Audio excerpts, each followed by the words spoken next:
Yo, I'm Mat4yo and this is Chisel This.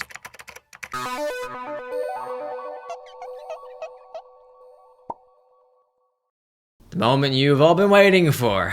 Bart Baker makes great bad parodies. Let me explain. Bart Baker is a popular YouTube artist that makes big productions to parody the tropes and idiosyncrasies found in modern pop music videos. But why does he matter? Why does he need to get chiseled? And what does chiseling even mean? Here's a very short introduction if you are new here. I'm Mat4yo, a lyricist and rapper. I produce my own raps and critique other ones, most notably epic rap battles of history. I've chiseled a ton of their productions over time, offering both praise and criticism.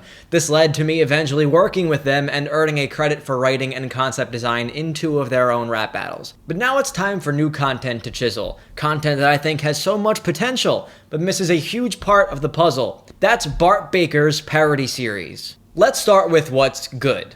Here's the reason why Bart has seen so much success on this platform. His productions are incredible. Bart satisfies a role in the market that no one really knew they needed, giving a second life to popular music videos with an alternate storyline. The characters are dressed exactly the same, and they look exactly the same. The shots are lined up with the original nearly perfectly. The set design is eerily replicative of the originals. Here's the scenario. You saw that Taylor Swift music video. Now here's a twisted rendition of it that playfully mocks what you liked or didn't like about it. Bart himself has a very malleable face, so they can really get him to look like the person he's trying to impersonate. Each parody seeks to replicate the original in a pure form. This is what makes his content so unique, but also what causes his errors. As I said, casting, costumes, set design, videography, and the like are all admirable and captivating. But there are 2 main issues that I want to go over. The first is the subject matter of each parody, the content of the lyrics.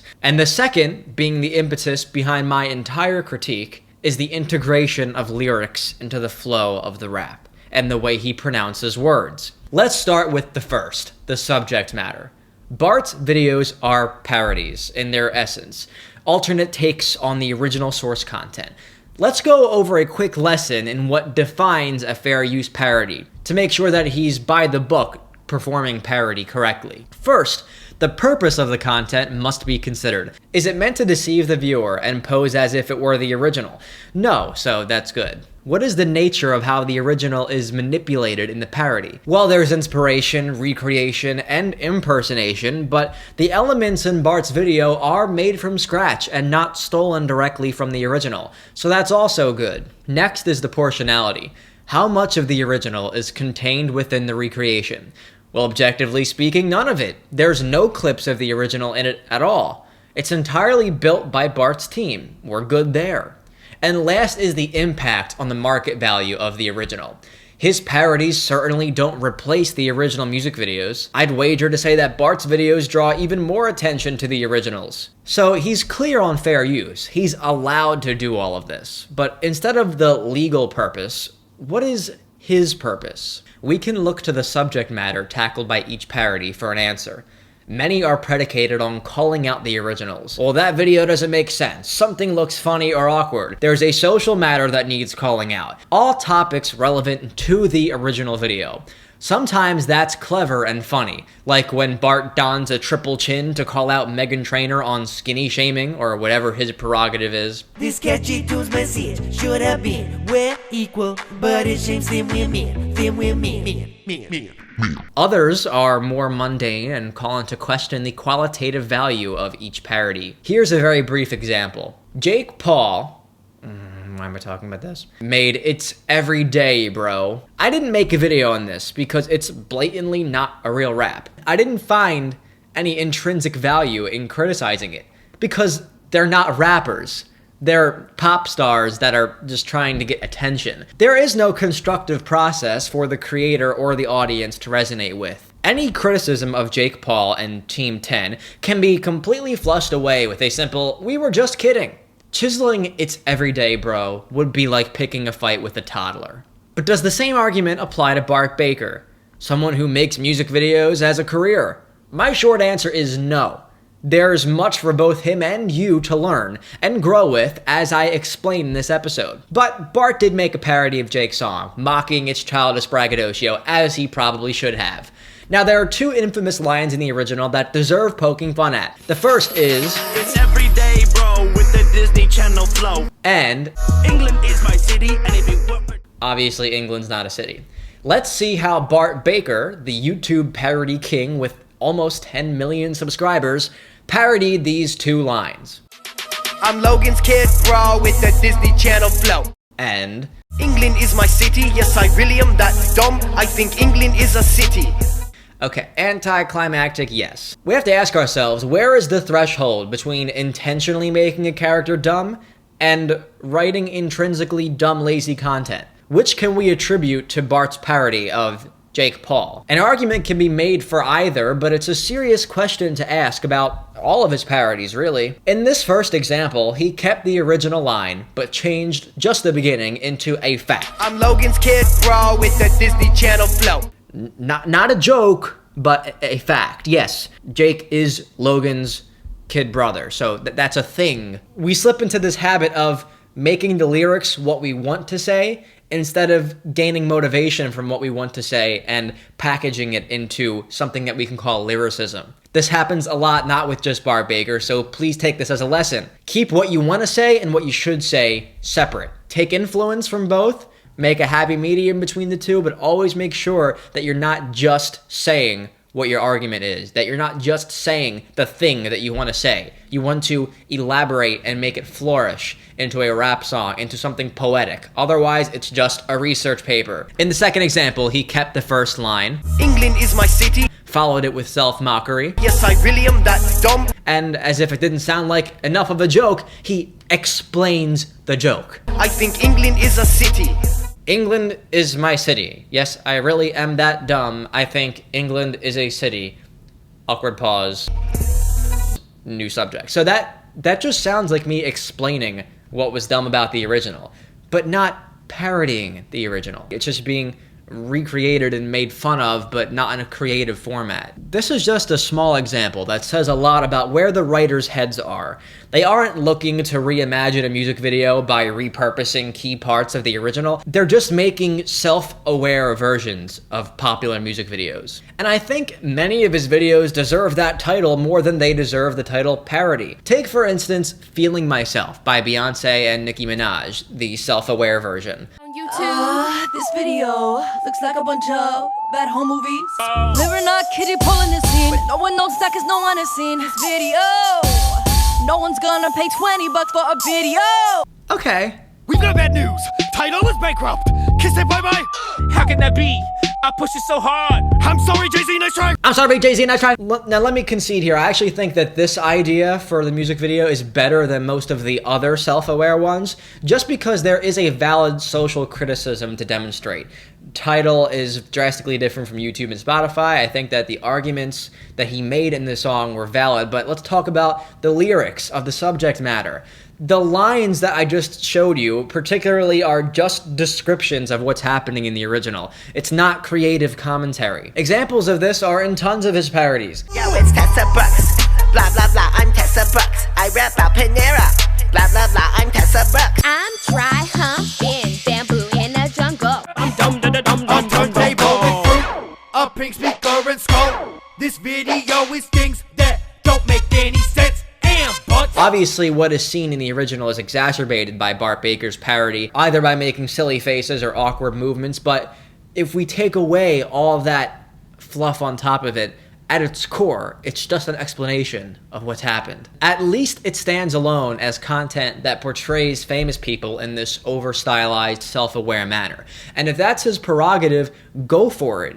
But I'm just saying that there are certain parts of it that remove me from the parody aspect and just describe something. You can tell the difference between Bart Baker making a Jacob Sartorius parody about Jacob Sartorius and Weird Al making a Michael Jackson parody about being overweight, which takes the original and flips it on its head with a new entire vocabulary, rhetoric, and overall idea. You can tell the difference when Bart Baker makes a Nicki Minaj parody about Nicki Minaj, and when Weird Al makes a gangster rap parody about a nerdy white kid. With this said, I don't think this is the biggest problem Bart has with his videos, but the biggest issue that appears in many of his parodies, and that he has been infamous in my book for, is always the way that he and other rappers pronounce words. You know, Jake Paul might not be a rapper, and he might not understand syllable stress patterns or a 4-bar structure to a beat, but at the very least, he pronounces most words the way humans pronounce them. This comes from the innate ability to know the difference between the word ability and able-itty. Just listen to any Bart Baker song. Many of them suffer from the one-syllable off syndrome. Now, what's funny is that I clicked on a Bart Baker video to start this review, and in the recommended list was a video by Rumi Official, who linked to another video by Jay Foreman, both musicians who understand this conundrum enough to know that being self-aware about it can be comedic, but doing it accidentally is cringe-inducing. Now, one syllable doesn't sound like a lot, but it messed up the entire tune. It went like this. Doa, dear a female, dear ray a drop of golden.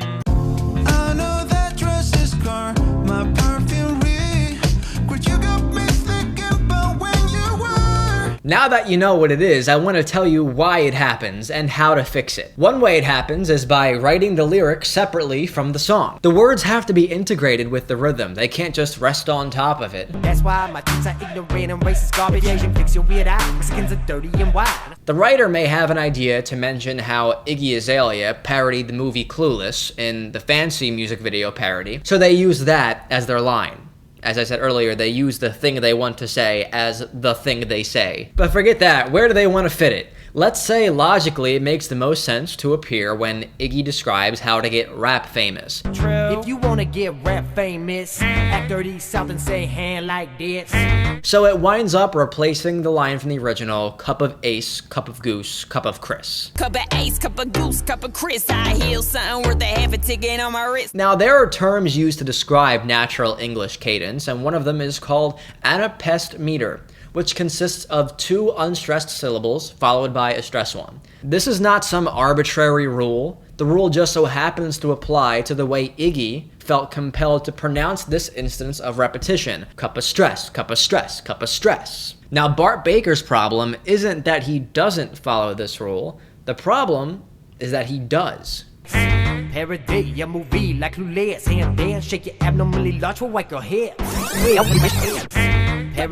movie like Clueless. Hand there, shake your abnormally large for whack your head. Parody a movie like Clueless and cup of ace, cup of goose, cup of Chris do not have the same natural stress pattern.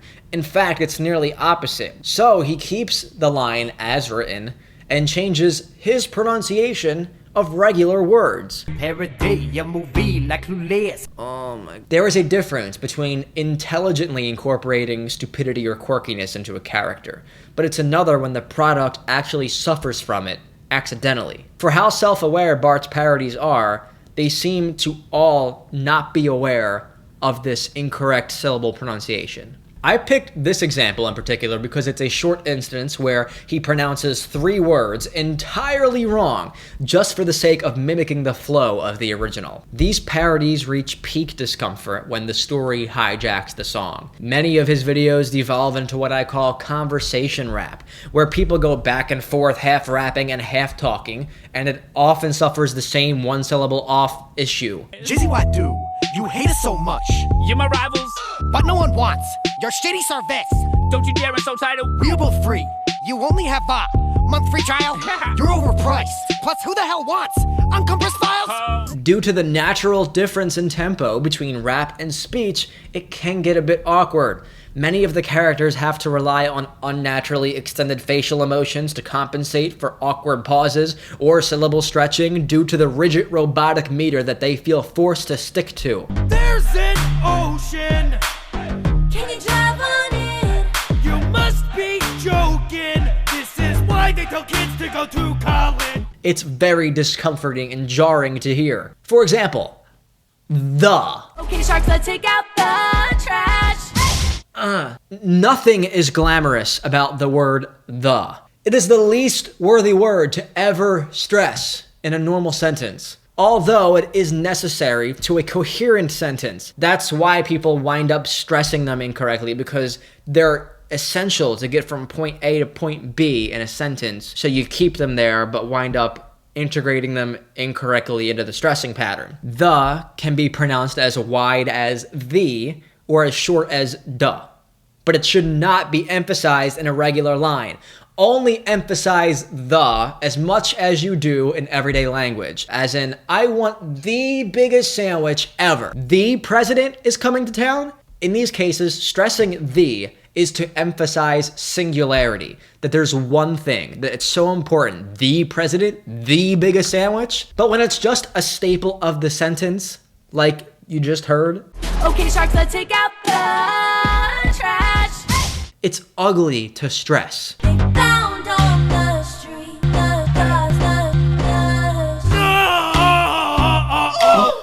Where is the street? I've heard of Sesame Street. I've heard of Ocean Avenue. How about the street? I never heard of the street. They found on the street. Is the street something iconic that I should be concerned about? Should I be typing it on Google Maps? Where is the street and why is it so important? The, not a defining factor of our argument.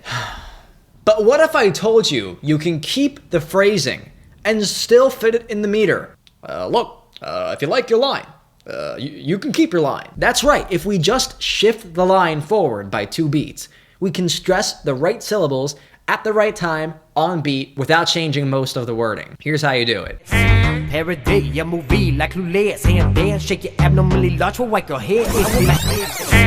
And a parody, a movie like Clueless. All you little school kids, come and shake your huge hips. You can keep the original intention, but make it more flowy and decorative and inviting to the audience. Instead of just describing what is funny about Iggy, Hand there, shake your abnormally large for whack your hips.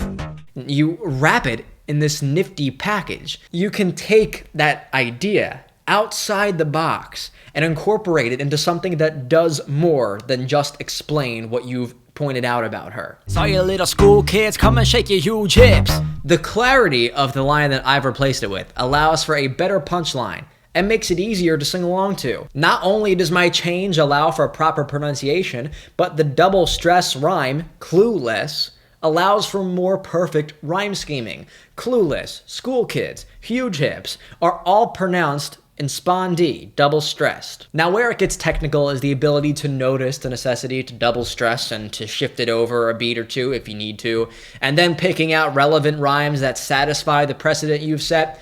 Maybe that's something their team is not equipped for. I can fix nearly any line he's ever pronounced wrong in an instant. Watch. Who are all these no-name kids? Nobody has a clue. What do any of you do? Leech off of your Logan face. Who are all these no-name dudes? Nobody knows their names. What do any of you do? Leech off your Logan fame. I'm so famous, rich and cool. Hey man, why are we called Team 10? It stands for my IQ. His lyrics prove that it's true. Hey, why is it Team 10 of every number you could use? Cause it stands for my IQ. Well, your lyrics prove that's true. I'm dry humping bamboo in the jungle. I'm dry humping bamboo in a jungle. Act like a whore, waste the talent I got. Writing lyrics that will turn your brain to rot. And waste the talent I got. Writing these lyrics that'll make your brain rot. My girlfriend left me, I'm so alone. Now she's out there having fun. She should be sad at home. How dare she live and move on? My girlfriend left me, now I'm so alone. Damn, now she's out there having fun. Now will she be sad and stay home? How dare she have a life and move on?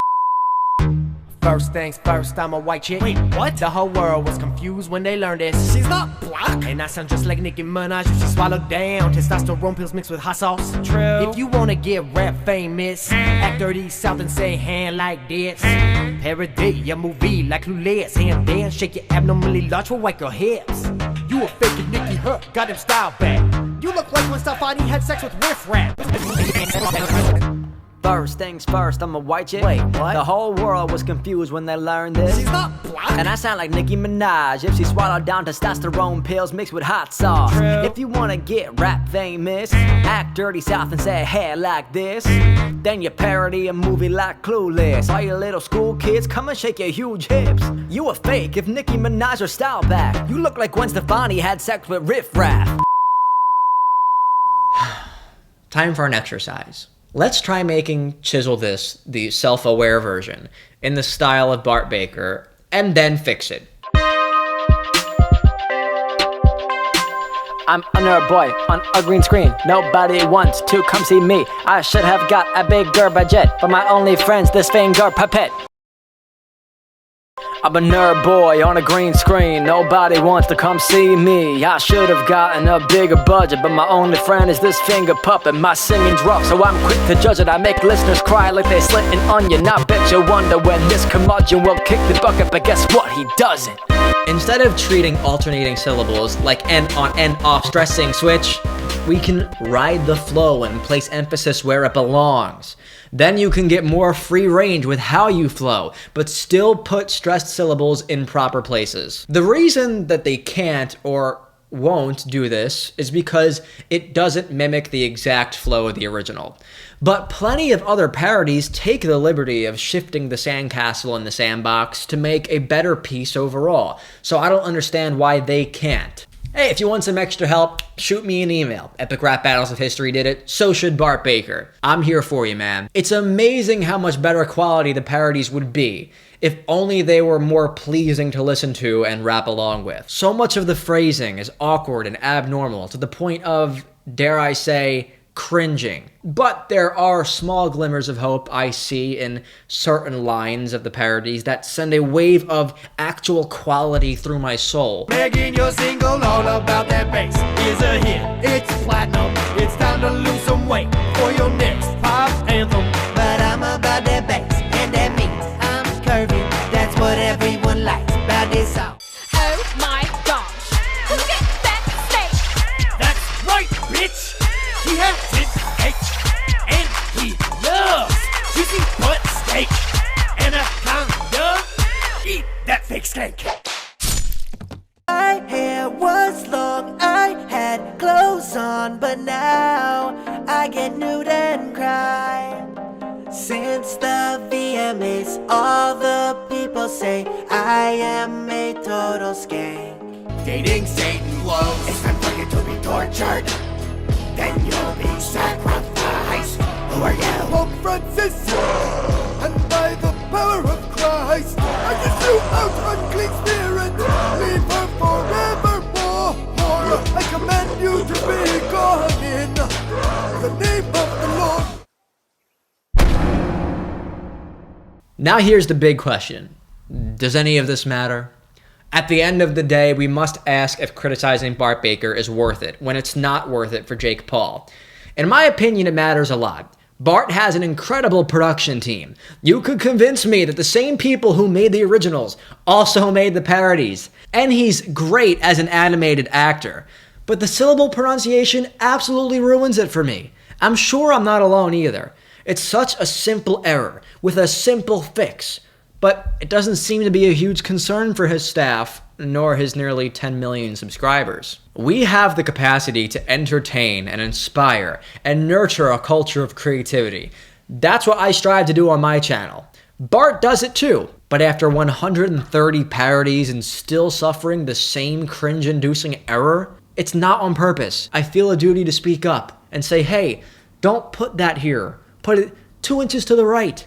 Much better. I hope that my criticism meant something and contributes to making every element of every Bart Baker project something that just can't be bested. Because it's so possible if they just fix the lyrics. And like I said, it's so easy. I'm so happy to help. But I want to see it happen, and I hope that you take the criticism and advice. I'm Mat4yo, and that's all. 1, 2, 3, go. Yeah! A rapper's morality is a rapper's sense of mortality. Live fast, die young, that's the motto. If you got a problem, just crack a bottle. Bravo. Yeah! For me to think here at arbitrary ink, filling cartridges with ink or cleaning garbage at the sink. Such a colorful masquerade, it's a dark charade.